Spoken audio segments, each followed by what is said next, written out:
There are rules you're taught. Then there are rules Machiavelli would never say out loud. The ones that separate power from weakness, dominance from exposure. Most people think power is something you show, but Machiavelli knew the truth. Real power is in what you withhold, especially in public. Because in public, you're being watched, not just by people, but by opportunity, by reputation, and by those waiting for you to slip. You don't rise by being impressive in public. You rise by being impeccable. And there are 9 behaviors, subtle, emotional, human, that will quietly destroy your presence, your mystique, your control, if you dare reveal them. Never complain in public. You might think it makes you relatable, but in the eyes of the powerful, it does the opposite. Machiavelli understood when you complain in public, you signal 2 fatal weaknesses.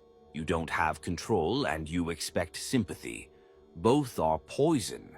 Power attracts those who can endure pain without broadcasting it. The moment you share your frustration publicly, you create a new identity. Not a threat, not a mystery, but a person who needs something. And the world begins to treat you accordingly. Stay silent. Endure privately. Let them wonder how you never flinch, never reveal your insecurity. In private, maybe. With someone you trust, maybe. But never in public. Because what people see you admit, they begin to believe, even if it isn't true. Say, I'm not good at this enough times, and soon no one will trust you to be. Say, I struggle with confidence, and people will lower their expectations of you permanently.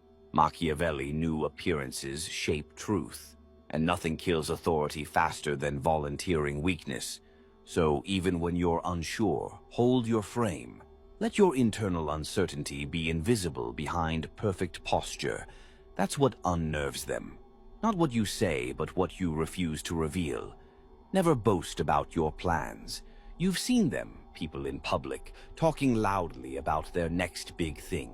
Machiavelli would smile at them and then use their ambition against them. Because when you speak your plans in public, 2 things happen. People feel no urgency to support you. You're already doing well, right? And others now have a map to sabotage you before you even start. Announce nothing. Let your success surprise them. Move quietly until your results are undeniable. And when people ask, shrug, smile, offer nothing. Because power is best accumulated when no one sees it coming. Never take public sides in petty conflicts. You think standing up for someone makes you loyal?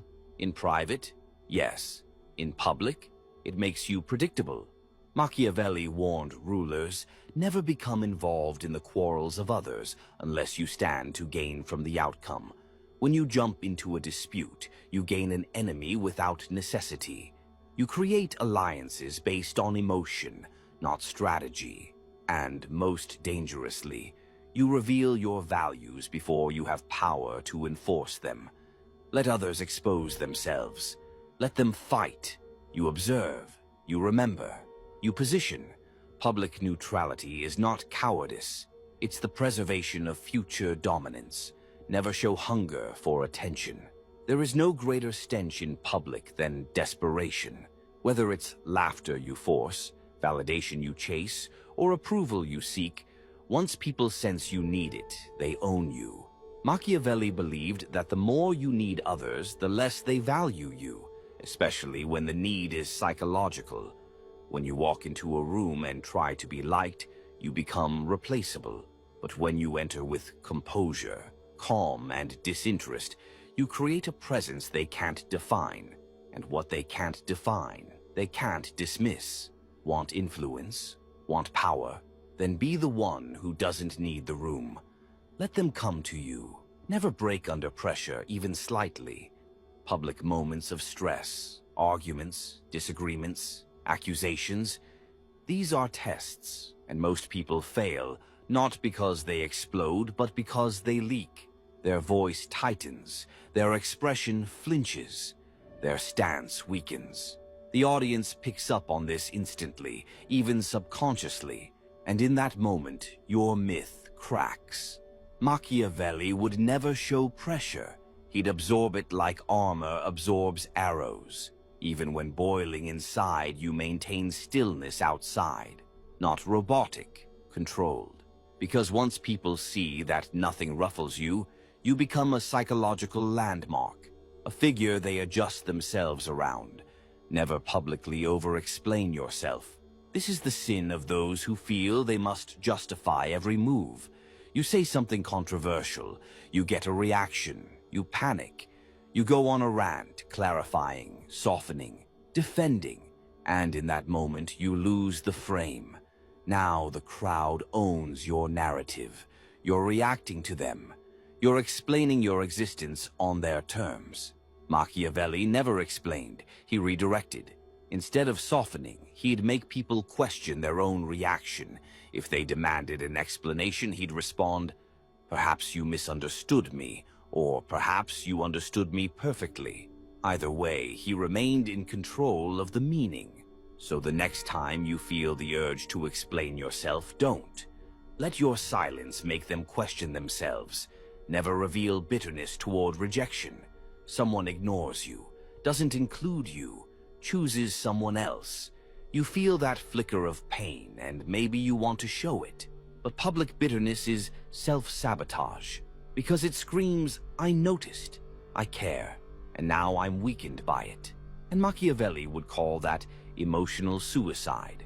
When you're overlooked, dismissed, or cut out, respond with detachment, not passive aggressiveness, not fake laughter, stillness. Make it seem like they just freed you, like your attention is a resource, and they just removed themselves from access, because they probably expected you to chase. When you don't, they'll start chasing themselves. Never publicly criticize someone more powerful, not because they don't deserve it, but because you don't benefit.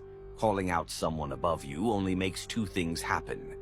People see you as jealous, even if you're right, and the powerful now see you as a threat to neutralize. Machiavelli would find their weakness, yes, but he would never fire first in public. He'd wait until their guard dropped.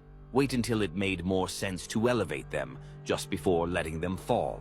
If you must criticize, do it surgically, strategically, and preferably through someone else. Because power isn't in saying what's true. It's in deciding when the truth is useful. Power isn't just preserved by what you avoid, it's constructed silently through what you project with precision. Because when you remove the weak behaviors that Machiavelli would despise, you create a vacuum. And the world doesn't tolerate a vacuum. People around you will project meaning onto you whether you design it or not. So now the game shifts from avoiding destruction to crafting dominance. Not with aggression, not with ego, with stillness, with positioning, with selective revelation. You've already learned what to subtract. Now you learn what to install in its place. Replace complaints with unreadable endurance. When people complain, they leak need. When you endure in silence, you create mystery. Machiavelli would never show the pain. He'd channel it. In public, your silence in adversity becomes intimidating. Why? Because people fear what they can't measure. If you're under pressure and still unshaken, they wonder, how bad is it really? Why isn't he breaking? What is he planning in return? You don't need to smile. You don't need to pretend. You just need to radiate emotional indifference, the kind that makes people question their own strength. In comparison, your pain is your weapon, but only if no one sees it clearly. Replace insecurity with strategic ambiguity. Insecurity is a signal. Ambiguity is a mirror. The insecure explain. They overshare. They seek correction. But Machiavellian ambiguity is different. It leaves people unsure on purpose. You don't say, "I don't know what I'm doing." You say, "I have something in mind," and say nothing else. You don't admit confusion. You ask questions that shift focus. You're not pretending to know everything. You're making them unsure what you know. Because once people believe you're playing a longer game, they begin to overthink everything around you. And the moment they're distracted by your ambiguity, you have the advantage. Replace boasting with subtle power signals. Announcing power weakens it. Revealing it accidentally, that's how you own the frame. The powerful don't list their achievements. They let them leak. You're not a leader because you say you are. You are because people keep looking to you during uncertain moments. You don't tell people you're building something. They notice your time is being protected. You don't say you've won. They see your silence while others celebrate. That's power, not in display, but in delay. When you master this, even your silence becomes a symbol of movement. Replace public loyalty gestures with quiet allegiance. When everyone's fighting and shouting their side, you stay silent. Not because you don't care, but because you value influence over approval. The strongest form of loyalty, the kind no one sees. Machiavelli always served alliances behind closed doors. You can support someone, you can be loyal, but doing it in public, that's theater. And it usually costs more than it's worth. If you protect someone in secret, they'll trust you more. If you act neutral in public, you stay invincible. That's the move. Support privately. Rule publicly by revealing nothing. Replace attention-seeking with controlled withdrawal. The loudest person in the room is usually the weakest, so instead of entering with noise, enter with timed absence. Don't speak unless the moment is waiting for your voice. Don't laugh unless it punctuates silence. Don't stand where everyone gathers. Stand just outside the orbit and pull attention there, because humans are wired to chase contrast. In a room full of performers, the one who holds himself apart becomes the anchor, the gravitational force. Machiavelli understood a ruler doesn't win with noise. He wins by being the one people adjust around. Replace breakdown with pre-planned stills. When you're challenged, don't try to defend yourself. Don't try to attack. Don't try to win the moment. Instead, create what Machiavelli would call preset postures. The pause before response. The stare without emotion. The lean-back silence after interruption. The refusal to match the other person's panic. These are deliberate physical moves that break the tempo of others. Because when people expect a reactive opponent and get nothing, they collapse into their own confusion. Your calm becomes provocative. And once they start unraveling, you become the one who looks like he planned the whole thing. Replace over-explanation with micro-mystery. The more you talk, the more they define you. The less you talk, the more they project. And when people project onto you, you own their imagination. So instead of explaining your decision, respond with, "Let's see how it plays out." Instead of clarifying your behavior, simply say, "It made sense to me." Now they have to work to understand you. And in the work, they assign meaning that often exceeds your actual intent, which is perfect, because Machiavelli never wanted to be understood. He wanted to be interpreted, and those interpretations were often more powerful than the truth. Replace bitterness with quiet exit. When rejected or ignored in public, you don't retaliate, you don't justify, you disappear. Not in anger, in cold, refined detachment. Because the person who removes themselves without spectacle creates discomfort in everyone else. You didn't argue, you didn't beg, you simply withdrew. Now the crowd fills in the gaps. Did he know something we didn't? Was this a move? Why does it feel like we just lost something valuable? You've made yourself scarce without damage, and that makes your return, if you choose to return, infinitely more powerful. Replace criticism with delayed precision. You never strike the moment someone offends you. Instead, you wait, you study, you let time peel back the layers of their weakness. Then one day, in a different context, you expose a truth so specific, so surgical, that it looks accidental, but it isn't. It's payback, perfected by restraint. Machiavelli never said, "That man is weak." He let the man's actions prove it, and then whispered a single phrase to the right audience after the fall began. This is how power moves through words, not loudly, but with patience. Control without perception is just invisible effort, and Machiavelli never worked silently unless the silence made others paranoid. This is the next phase, shaping the image people build of you when you're not around. Because in public, you're not just presenting your character, you're installing your legend. That legend isn't built through what you say, it's built through what you let people assume and how you respond to their instincts. It's about curating power by bending perception before anyone has a chance to define you. Machiavelli didn't want to be understood. He wanted to be feared and followed, with no clear explanation why. That's your goal now. Most people talk to fill silence. The Machiavellian speaks to create it. Public perception isn't shaped by what you say, it's shaped by the gaps between what you say. When you speak slowly, when you pause before answering, when you leave thoughts hanging in midair, people begin to lean in. They start assuming intelligence where there's silence. They project meaning where you've said nothing at all. This is your weapon. Say less, mean more. Let pauses become a kind of invisible punctuation that holds tension. Let people finish your sentences in their minds. You're no longer a person delivering content. You're a presence they must interpret. Control eye contact like a weapon. There are only two ways to destroy someone in public without touching them. Stare until they break, or refuse to look at them at all. Machiavelli understood this long before psychology caught up. Your gaze in public isn't just about confidence, it's about positioning. When someone's trying to bait you, arguing, or overcompensating, hold their eyes calmly. Never flinch, never overfocus. Just wait. They'll eventually shift away, and the moment they do, everyone watching knows who really won.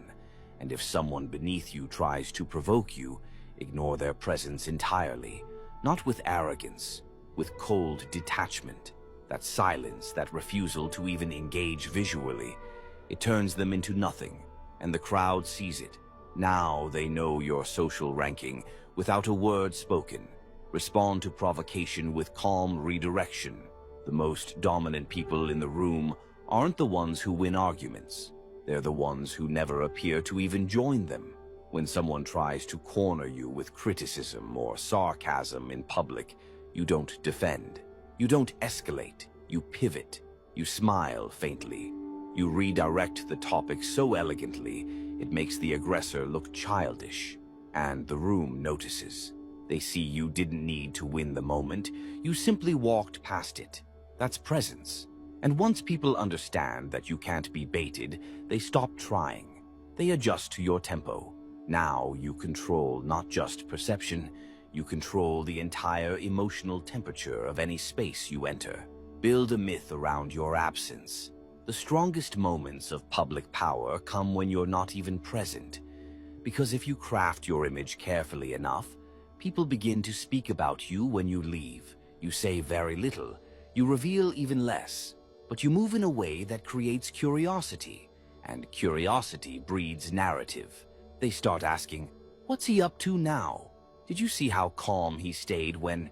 I heard he's working on something big. You've installed a myth, a low-frequency myth, that travels through rooms without you. To build this, be just slightly less accessible than expected. Leave events early. Enter moments late. Say just enough to suggest depth, never the full picture. And when someone brings up your name in conversation, let there always be a pause, a respect, a slight caution, a question mark. That's legend building. And legends don't shout, they echo. Let other people defend you publicly. Most people panic when their reputation is questioned. They jump to their own defense. Machiavelli never would. Why? Because the moment you defend yourself, you validate the accusation. Instead, he'd let others do it. He built quiet alliances, maintained poise, and trusted that his presence had installed enough loyalty and fear that someone in the room would push back on his behalf. You must do the same. Speak in such a way that people enjoy quoting you. Move in such a way that people feel smarter defending your silence. And when someone questions you publicly, you stay still. Say only, They're entitled to their view. Let the room attack the attacker. You just watch. That's how rulers operate. They don't fight rumors. They let the myth correct them. Master the exit moment. Machiavelli believed that timing was the hidden engine behind perception. You could say the right thing at the wrong moment and lose everything. You could win the crowd and ruin it with a weak exit. So you must master the last moment of your public interactions. When you leave while interest is still rising. Not after it has peaked. Not when you're being dismissed.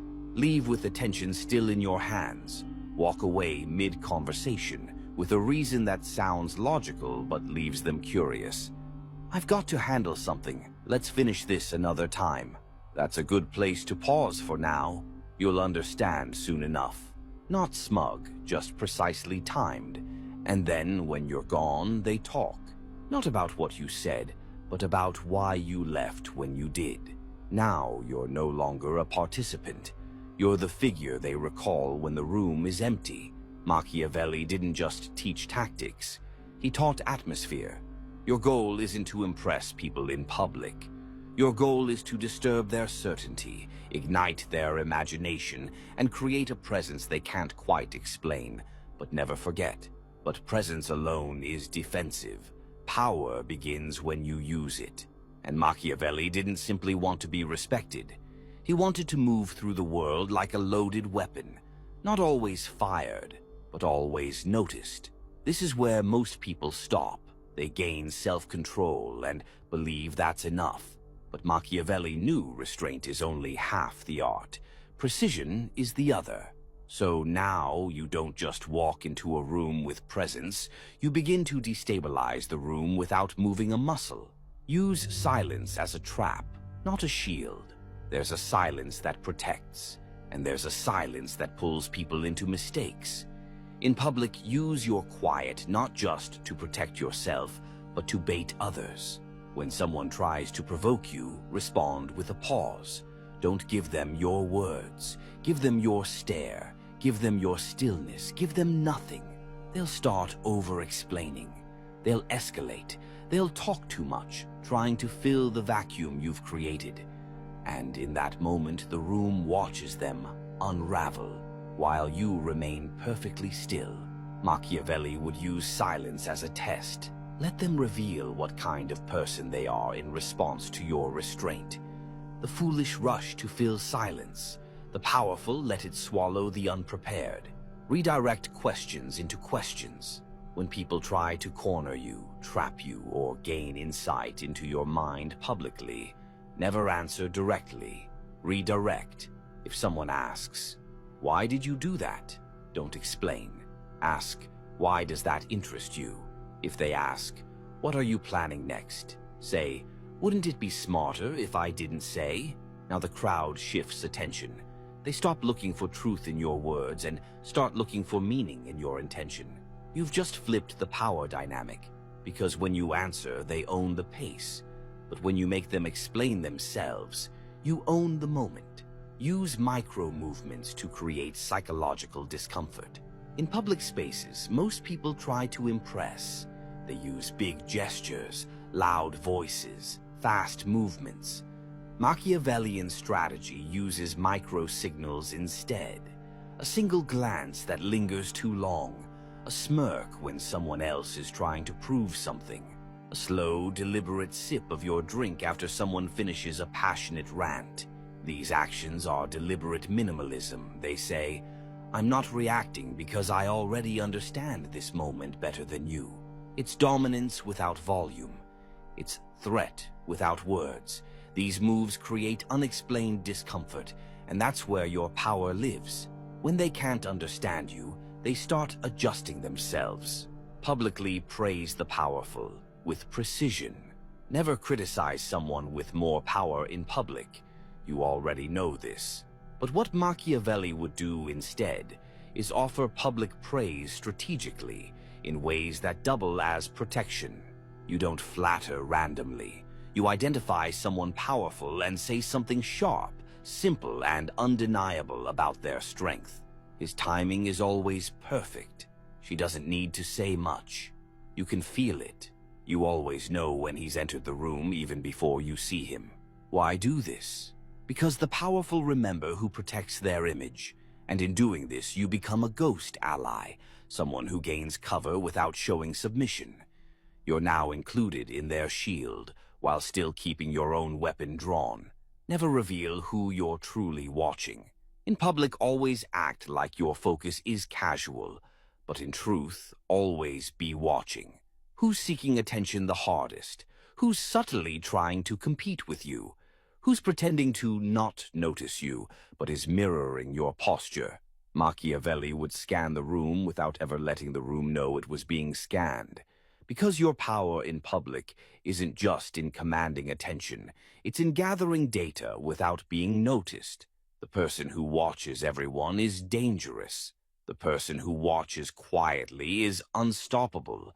When you see patterns, when you know who's envious, who's insecure, who's pretending, you gain the power to manipulate them slowly. Not today, not tomorrow, but when it matters. Respond to disrespect with calculated absence. Nothing destabilizes a public group dynamic more than your sudden silence. If someone cuts you off, undermines you, subtly tries to dismiss you, don't retaliate. Don't prove them wrong. Withdraw. Withdraw your energy, your words, your attention. Speak to others. Change direction. Let the person realize they just removed themselves from your world without you even flinching. The crowd will notice. And the disrespectful one? They'll feel colder than expected. They'll start performing harder. And in doing so, they lose control of themselves. You don't punish them. You vanish from their interest. And now their insecurity punishes them. Drop timed phrases that people replay later. A well-timed sentence is more dangerous than a 5-minute speech. You don't need to be the loudest person in the room.